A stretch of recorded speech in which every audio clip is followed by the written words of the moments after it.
Hi everyone, my name's Amanda Volz. I'm a personal finance teacher at St. Clair High School in St. Clair, Michigan.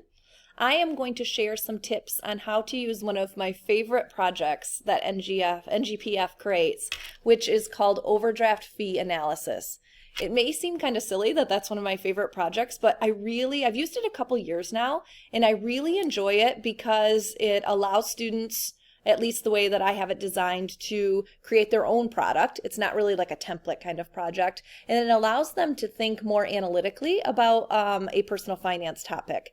So under the curriculum tab in the checking account unit, the project that I'm speaking of is this one right here, which is Overdraft Fee Analysis. And again, I've used it a couple years in my classroom. I just alter it a little bit, and I feel that students really get a lot out of this project. So there's some background teaching that would need to happen, I feel, in assigning this. So overdraft protection, as we know, is a very lucrative fee for many banks. So I think students need to know about overdraft protection and how it works. One video that I show, I guess, in teaching this within my classroom, I should tell you that my classes are about 55 minutes in length. And this project, with some of the information that I present at the beginning, takes about 2 class periods for students to complete. And how I get them talking about overdraft protection is I show them a little segment from this documentary, which is called Spent Looking for Change.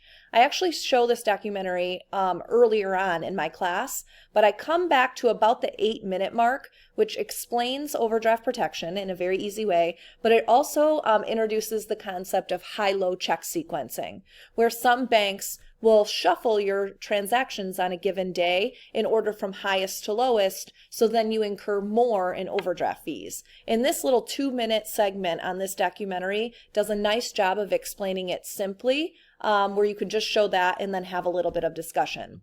So once students know about what overdraft protection is, that the average fee for overdrafting is about $35, and that some banks use the customary practice of high-low check sequencing, what you then have to have students do is review a couple resources. So I use Google Classroom in my classroom, and this assignment is one that I filter out through Google Classroom. So I'm going to show you my Google Classroom, and as you can see, I have this overdraft fee analysis assignment, and I have attached to it the 2 articles from this activity straight from the NGPF worksheet.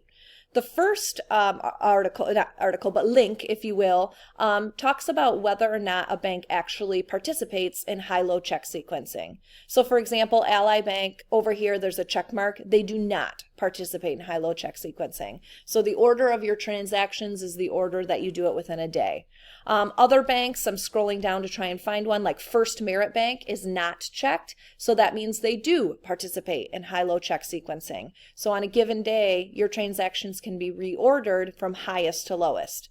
And then a lot of the bigger banks that at least my students seem to be using have something called limited.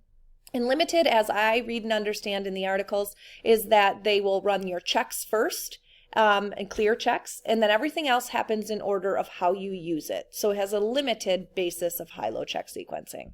The second article, which again, where am I getting these from? They're linked right in the activity here. I'm just showing them to you from my Google Classroom, is then showing you what fees that certain banks charge. So Ally Bank, as we just looked at, don't participate in high-low check sequencing, and they charge $25 for an overdraft fee, but the limit that they have in one day is 1. So the most you will ever pay at Ally Bank in one day for overdrafting is $25.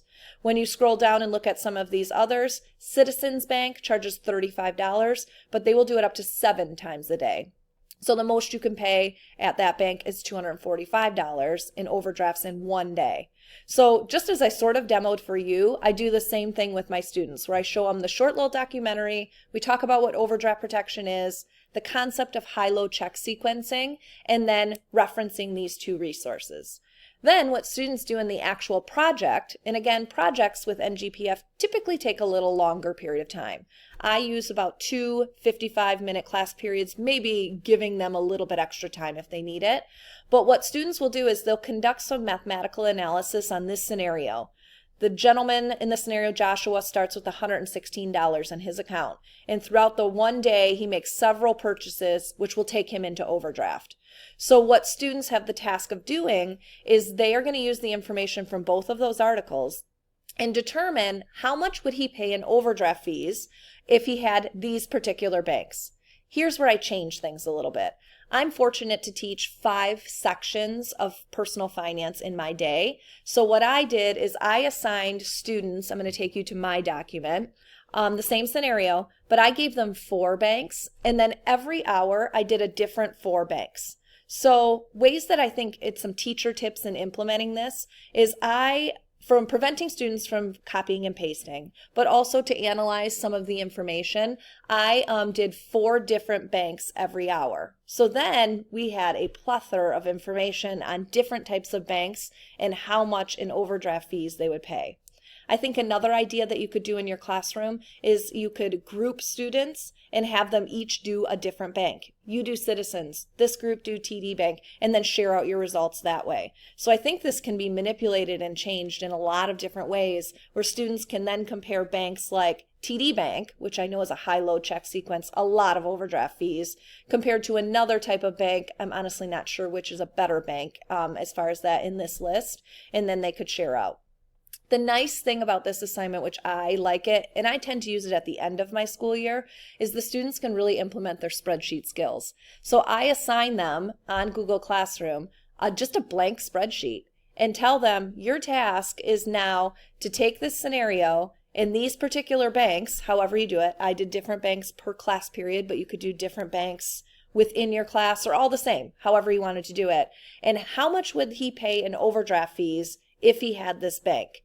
I also add on that they have to calculate the balance in that bank account somehow in their spreadsheet. But I give them a blank spreadsheet to do it. So whatever way that they want to organize the data is fine by me. So I'm showing you just a few students' work where one student kind of designed her spreadsheet like this.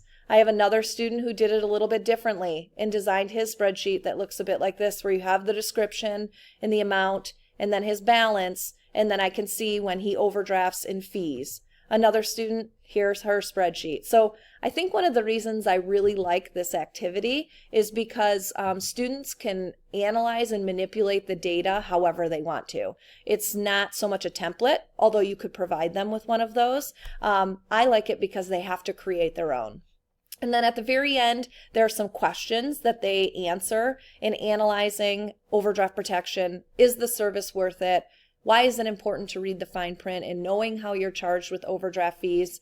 And again, I did it in a spreadsheet format, so I just added a little questions tab down here at the bottom for them to answer some questions in that format. So again, I really like this activity because it opens their eyes to some of the fees in banks, and it also has them create their own work instead of just filling in a template.